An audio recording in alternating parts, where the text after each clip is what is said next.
घटना कौंधियारा थाना क्षेत्र के अंतर्गत बड़गोहना कला गांव में 23 और 24 दिसंबर की रात को घर के अंदर सोए 13 वर्षीय किशोर अमन बिंद पुत्र राम प्रकाश बिंद की किसी वजनी चीज से सर पर प्रहार करते हुए हत्या कर दी गई थी, जबकि उस कमरे में एक चारपाई पर बहन व दूसरी चारपाई पर भाई सोया था। लेकिन बंद कमरे में ही किशोर की निर्मम हत्या हो गई, जिसकी जानकारी बहन को होते हुए भी पुलिस व परिजनों को बरगलाती रही और पुलिस के पूछने पर मनगढ़ंत कहानी मृतक की बहन प्रीति बिंद के द्वारा बताई जाती रही। लेकिन घटना स्थल पर मिले पुलिस को साक्ष्यों के आधार पर जब मृतक अमन बिंद की बहन प्रीति बिंद को पुलिस के द्वारा गिरफ्तार करते हुए कड़ाई से पूछताछ की गई, तो उसके द्वारा पूरे घटना की सच्चाई पुलिस के सामने बयां कर दी। उसके द्वारा जो बताया गया कि उसने अपने भाई की हत्या कमरे में रखी लोहे के सब्बल से सर पर वार करके किया गया और फिर रात में ही पहने हुए कपड़े लैगी कुर्ती को निकाल करके धुल दिया और सब्बल को भी पानी से धुलने के बाद कमरे में ही रख दिया और सुबह उठ करके चुपचाप अपने बगल से मकान में रहने वाली चाची के पास चली गई।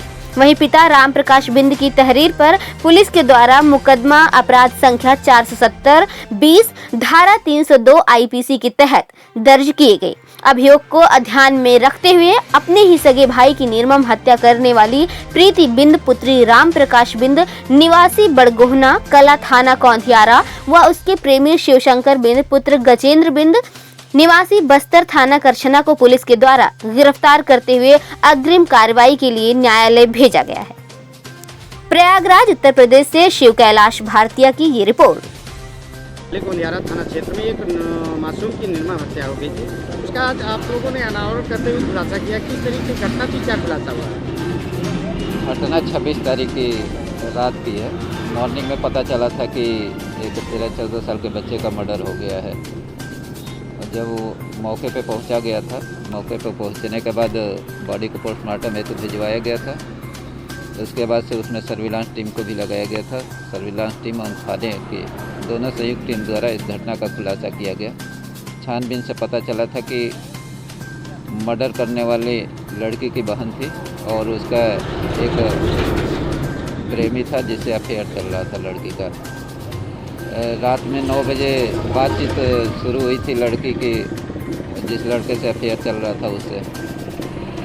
इसी बीच लड़के ने, जिसका मर्डर हुआ, लड़के ने देख लिया था। देखने के बाद उसने ऑब्जेक्शन किया, लड़की को डांटा, बोला कि मम्मी पापा जब आएंगे तो हम उनको बताएंगे। इसी बात से गुस्सा होकर उसने उस लड़के को बुला दिया और रात में दोनों ने मिलकर। क्या लड़की अकेले ही हत्या की थी, जो उसका प्रेमी था? नहीं, वो भी था, लड़का भी था, क्योंकि 11 बजे रात में 11 बजे के बाद से सुबह मॉर्निंग तक उस लड़के का, जैसे ही वो वहाँ से आया है यहाँ पे, उसने अपना फ़ोन स्विच ऑफ कर लिया था। उसके बाद से कंटिन्यू रात भर उसका फ़ोन स्विच ऑफ रहा है। उसका प्रेमी